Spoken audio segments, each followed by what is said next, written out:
പ്രിയ സഖാക്കളെ, തൊഴിലാളി സുഹൃത്തുക്കളെ, മാതാപിതാക്കളെ, വളരെ വേദനാകരമായ ഒരു സാമൂഹ്യ സാഹചര്യത്തെ, രാഷ്ട്രീയ സാഹചര്യത്തെ നാട് അഭിമുഖീകരിക്കുന്ന വേളയിലാണ് ഈ സെക്രട്ടേറിയറ്റ് മാർച്ച് നടക്കുന്നത്. ഒരു നിയമസഭാ തെരഞ്ഞെടുപ്പിന്റെ കേളികൊട്ട് ഏകദേശം തുടക്കം കുറിച്ചു എന്ന് പറയാം. ഇത് തുടങ്ങിക്കഴിഞ്ഞു. എല്ലാ രാഷ്ട്രീയ ചേരികളും അധികാരത്തിലെത്തുന്നതിന് വേണ്ടിയിട്ടുള്ള, ജനങ്ങളെ കബളിപ്പിക്കുന്നതിന് വേണ്ടിയിട്ടുള്ള നടപടികൾ കൈക്കൊണ്ട് മുന്നോട്ട് പോവുകയാണ്. നമ്മൾ കാണുന്നത്, ഇന്നാട്ടിലെ സാധാരണ ജനങ്ങൾ കാണുന്നത്, മുന്നണികൾ പിടിക്കുന്ന കൊടികൾ വ്യത്യസ്തമാണെങ്കിലും പാർലമെന്ററി രാഷ്ട്രീയത്തിന്റെ രംഗത്ത് ഈ മുന്നണികളും രാഷ്ട്രീയ പ്രസ്ഥാനങ്ങളും പരസ്പരം മത്സരിക്കുന്നു എന്ന ഒരു പ്രതീതി സൃഷ്ടിക്കുമെങ്കിലും നമ്മൾ കാണുന്നത് നയങ്ങളുടെ കാര്യത്തിൽ, ജനങ്ങൾക്കെതിരെയുള്ള നയങ്ങളുടെ കാര്യത്തിൽ, മുതലാളിമാർക്ക് വേണ്ടിയിട്ടുള്ള നയങ്ങളുടെ കാര്യത്തിൽ ഈ രാഷ്ട്രീയ പ്രസ്ഥാനങ്ങളെല്ലാം തന്നെ ഒറ്റക്കെട്ടായിട്ട് നിൽക്കുന്നതാണ് കാണുന്നത്. ഈ സമരത്തിന്റെ, സെക്രട്ടേറിയറ്റ് മാർച്ചിന്റെ മുദ്രാവാക്യം തന്നെ കഴിഞ്ഞ 2 മാസമായി കേരളത്തിന്റെ മുക്കിലും മൂലയിലും SUCI കമ്മ്യൂണിസ്റ്റിന്റെ പ്രവർത്തകർ വ്യാപകമായ പ്രചാരണത്തിലൂടെ ജനങ്ങളെ ബോധ്യപ്പെടുത്തിയിട്ടുള്ള രാഷ്ട്രീയ വിഷയം, ഈ തെരഞ്ഞെടുപ്പിന്റെ മുദ്രാവാക്യം അത്രമേ പ്രാധാന്യമുള്ള മുദ്രാവാക്യം. അത് കേന്ദ്ര ജനവിരുദ്ധ ഫാസിസ്റ്റ് നയങ്ങൾ നടപ്പാക്കുന്ന പിണറായി വിജയൻ സർക്കാരിന്റെ ജനവഞ്ചനയ്ക്കെതിരെയാണ്. എന്ന് പറഞ്ഞാൽ, നയങ്ങളുടെ കാര്യത്തിൽ പിണറായി വിജയൻ സഖാവ് നടപ്പാക്കിക്കൊണ്ടിരിക്കുന്ന നയങ്ങൾ മുഴുവനും കേന്ദ്രത്തിന്റെ സാമ്പത്തിക നയങ്ങളാണ്, വിദ്യാഭ്യാസ നയങ്ങളാണ്. എവിടെയാണ് വ്യത്യാസം? എവിടെയാണ് ജനങ്ങൾക്ക് കാണാൻ പറ്റുന്നത്? ഒരു വ്യത്യാസവും കാണാൻ പറ്റുന്നില്ല. ജനങ്ങളുടെ ജീവിത അനുഭവങ്ങൾ അത് സാക്ഷ്യം വഹിച്ചുകൊണ്ടിരിക്കുകയാണ്, അനുഭവങ്ങൾ അത് തെളിയിച്ചുകൊണ്ടിരിക്കുകയാണ്. സാമ്പത്തിക രംഗത്ത് ഈ പ്രസ്ഥാനങ്ങളെല്ലാം ഒറ്റക്കെട്ടായിട്ട് വാദിക്കുന്നത് വികസനത്തിന് വേണ്ടിയിട്ടാണ്. ആരുടെ വികസനമെന്ന് ഈ രാജ്യത്ത് സാധാരണക്കാർ മുഴുവൻ ചോദിക്കുകയാണ്. ആരുടെ വികസനമാണ് നമ്മൾ കാണുന്നത്? വലിയ കോർപ്പറേറ്റുകളുടെ വികസനം, വലിയ മുതലാളിമാരുടെ വികസനം, പാവപ്പെട്ടവന്റെ വികസനമല്ല. അതാണ് നമ്മൾ വിഴിഞ്ഞം തുറമുഖത്തിന്റെ കാര്യത്തിൽ കാണുന്നത്, ദേശീയപാത വികസനത്തിന്റെ കാര്യത്തിൽ കാണുന്നത്. നാട്ടുകാരന്റെ നികുതി പണം, ആ നികുതി പണം എടുത്ത് കുത്തുവയ്ക്കൊണ്ട്, അത് ഈ നാട്ടിലെ മുതലാളിമാർ ഒഴുക്കിക്കൊണ്ടാണ് യഥാർത്ഥത്തിൽ ഈ മൂലധന വികസനം, മൂലധന നിക്ഷേപം നടപ്പാക്കിക്കൊണ്ടിരിക്കുന്നത്. വിഴിഞ്ഞം തുറമുഖത്തിന്റെ പേരിലാണല്ലോ അസാധ്യമായത് സാധ്യമാക്കിയ ഗവൺമെന്റ് എന്ന് പ്രചരിപ്പിച്ചുകൊണ്ടിരിക്കുന്നത്. അസാധ്യമായത് സാധ്യമാക്കിയ ഗവൺമെന്റ് യഥാർത്ഥത്തിൽ എന്താണ്? ഈ കേരളത്തിലെ ഖജനാവിലെ 5200 കോടി രൂപയാണ് അദാനിയുടെ തുറമുഖം പണിയുവാൻ ഖജനാവിൽ നിന്ന് എടുത്തു കൊടുത്തിരിക്കുന്നത്. നാട്ടുകാരന്റെ സർക്കാർ ആശുപത്രിയിൽ പാരസെറ്റമോൾ ഗുളികയില്ല. ഡോക്ടർ ഹാരിസ് ചിറക്കൽ പറഞ്ഞില്ലേ, സർജറിക്ക് ചെല്ലുന്ന പാവപ്പെട്ടവൻ സർജറി നടക്കണമെന്നുണ്ടെങ്കിൽ അതിന്റെ ഉപകരണങ്ങളും മരുന്നും, എന്തിന് സർജറി കഴിഞ്ഞാൽ കുത്തിക്കെട്ടാനുള്ള നൂല് പോലും മേടിച്ചുകൊണ്ട് ചെല്ലേണ്ടുന്ന ഈ നാട്ടിലെ പാവപ്പെട്ടവന്റെ ഖജനാവിലെ പണമെടുത്ത് അദാനിയുടെ തുറമുഖം ഉണ്ടാക്കാൻ കൊടുത്തിരിക്കുകയാണ്. അതാണ് വികസനം. അദാനിയുടെ തുറമുഖത്തിന്റെ ലാഭമാർക്കാൻ, അത് പ്രവർത്തിച്ചുണ്ടാകുന്ന റവന്യൂ വരുമാനമാർക്കാൻ, അത് ഈ സംസ്ഥാനത്തെ ഈ പണം മുടക്കുന്ന 61.5%. 61.5% സംസ്ഥാന ഗവൺമെന്റ് അദാനി തുറമുഖം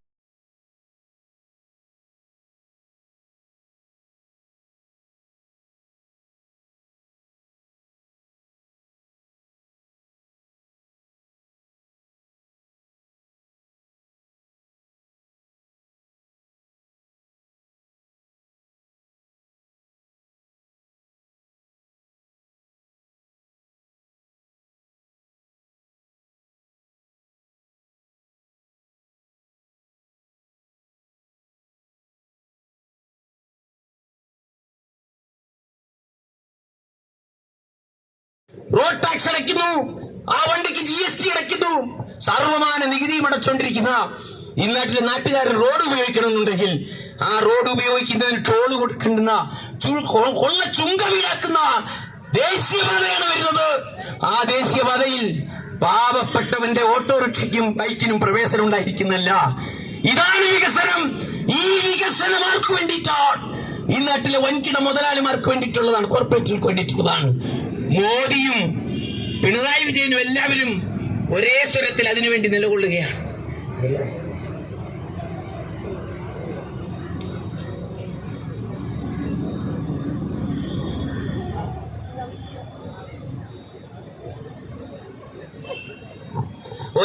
ഒരേ നയമാണ്. അതുകൊണ്ടാണ് മോദി പിണറായി വിജയൻ സർക്കാരിന് ഈസ് ഓഫ് ഡൂയിങ് ബിസിനസിന്റെ പുരസ്കാരം നൽകുന്നത്. ഈസ് ഓഫ് ഡൂയിങ് ബിസിനസിന്റെ പുരസ്കാരം അതെ മുതലാളിമാർക്ക് ബിസിനസ് ആയാസരഹിതമായി നടത്താൻ, വിഘ്നങ്ങളില്ലാതെ നടത്താൻ വേണ്ടി ഒരുക്കി കൊടുക്കുകയാണ്. നിങ്ങൾക്കറിയുമോ, ഈ സംസ്ഥാനത്ത് നിലവിലിരുന്ന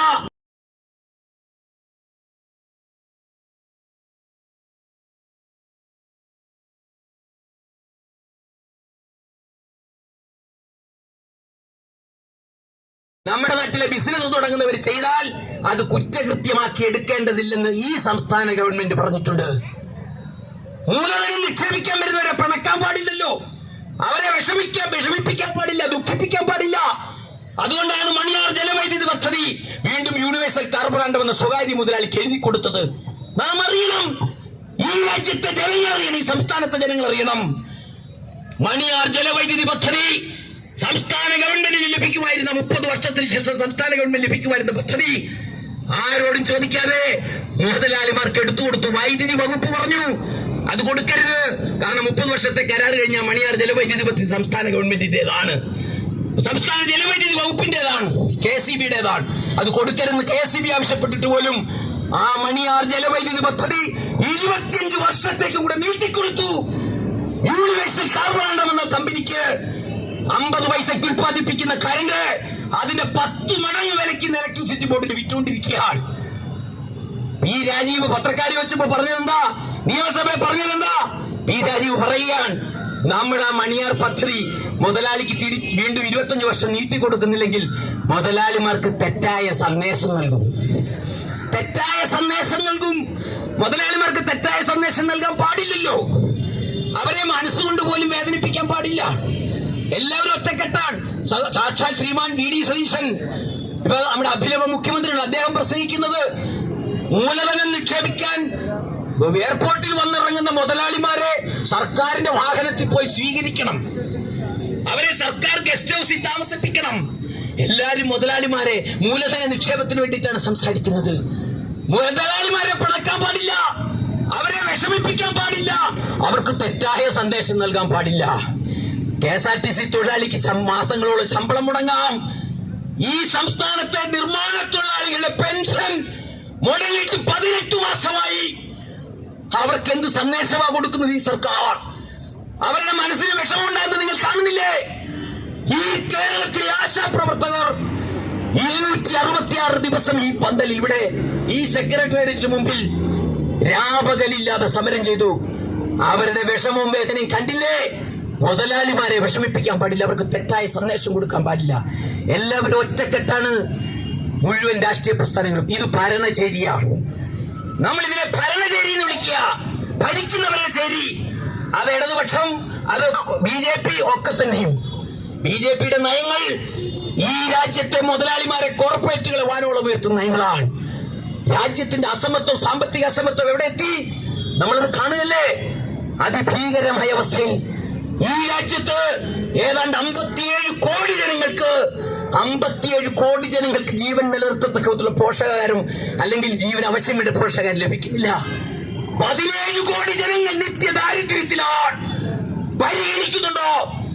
അവിടെയാണ് അംബാനിയുടെ സ്വത്ത് വർദ്ധിച്ച്, അദാനിയുടെ സ്വത്ത് വർദ്ധിച്ച് മാനത്തോളം ഉയരുന്നത്. പറയല്ലേ, നമ്മൾ ഇന്നലെ വന്നിട്ടില്ലേ പത്രങ്ങളിൽ? വീണ്ടും അംബാനിയുടെ സ്വത്ത് വധിക്കുന്നതിന്റെ കഥ വന്നിട്ടുണ്ട്.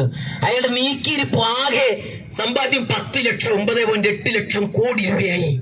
ഇതാണ് ഈ രാജ്യത്തെ അസമത്വം. നിങ്ങൾ ഓർക്കുക, ഈ രാജ്യത്തിന്റെ സ്ഥിതിയാണ്. ഓർക്കുക നിങ്ങൾ, ബോംബെയിലും നഗരങ്ങളിലുമുള്ള ഭവനരഹിതരായ പാവപ്പെട്ട മനുഷ്യർ പുഴുക്കളെ പോലെ ജീവിക്കുമ്പോൾ ആ ബോംബെയിൽ 27 നില കെട്ടിടം പണിത് 20,000 കോടി രൂപ മുടക്കി ബക്കിംഗ്ഹാം പാലസിനേക്കാൾ 2ാം സ്ഥാനത്ത് നിൽക്കുന്ന ഒരു വലിയ മണിമാളിക പണിയുകയാണ് അംബാനി. ഈ രാജ്യത്തെ ജനങ്ങളെ, ദരിദ്രരെ അപമാനിക്കുകയാണ്, അപഹസിക്കുകയാണ്, പരമപുച്ഛത്തോടെ കാണുകയാണ്. ആ മുതലാളിമാരെ വാനോളം ഉയർത്തുന്ന പദ്ധതിയാണ് നടപ്പാക്കിക്കൊണ്ടിരിക്കുന്നത്. അതുകൊണ്ട് SUCI കമ്മ്യൂണിസ്റ്റ് മുതലാളിത്തത്തിന്റെ നയങ്ങൾക്കെതിരെ പൊരുതുന്ന പ്രസ്ഥാനം വളരെ ഗൗരവം മുന്നോട്ട് വെക്കുന്ന കാര്യം, ഈ ഭരണചേരി നമ്മുടെ രക്ഷയ്ക്കെത്തില്ല. ഈ ഭരണചേരി നമ്മുടെ രക്ഷയ്ക്കെത്തില്ല.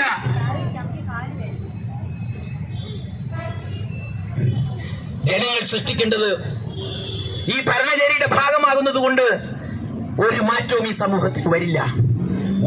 സുഹൃത്തുക്കളെ, നമ്മൾ സമരചേരിയുടെ ഭാഗമാകണം. ഇവിടെ 2 ചേരിയേ ഉള്ളൂ. ഒന്ന് ഭരണചേരി. ആ ഭരണചേരിയിലാണ് BJPയും കോൺഗ്രസും CPMഉം CPIയും DMKയും എല്ലാ കക്ഷികളും, മുഴുവൻ കക്ഷികളും, മമതാ ബാനർജിയുടെ TMC ആയാലും എല്ലാ കക്ഷികളും അത് ഭരണചേരിയാണ് പ്രതിനിധാനം ചെയ്യുന്നത്. നമ്മൾ പ്രതിനിധാനം ചെയ്യുന്നത് സമരചേരിയാണ്, പ്രക്ഷോഭത്തിന്റെ ചേരിയാണ് SUCI കമ്മ്യൂണിസ്റ്റ് പ്രതിനിധാനം ചെയ്യുന്നത്. ഇന്നത്തെ സാഹചര്യത്തിൽ ആ സമരചേരിയുടെ പ്രാധാന്യം ഞാൻ വിശദീകരിക്കേണ്ടതില്ല. 266 ദിവസം ഇവിടെ സമരം നടത്തിയ, ധീരമായി പൊരുതിയ, ആശമാറി കേരളത്തിന് കാട്ടിക്കൊടുത്ത, രാജ്യത്തിന് കാട്ടിക്കൊടുത്ത ഉജ്ജ്വലമായ മാതൃക പ്രക്ഷോഭമല്ലാതെ മറ്റൊന്നും നമ്മുടെ മുമ്പിലില്ല എന്നുള്ളതാണ്.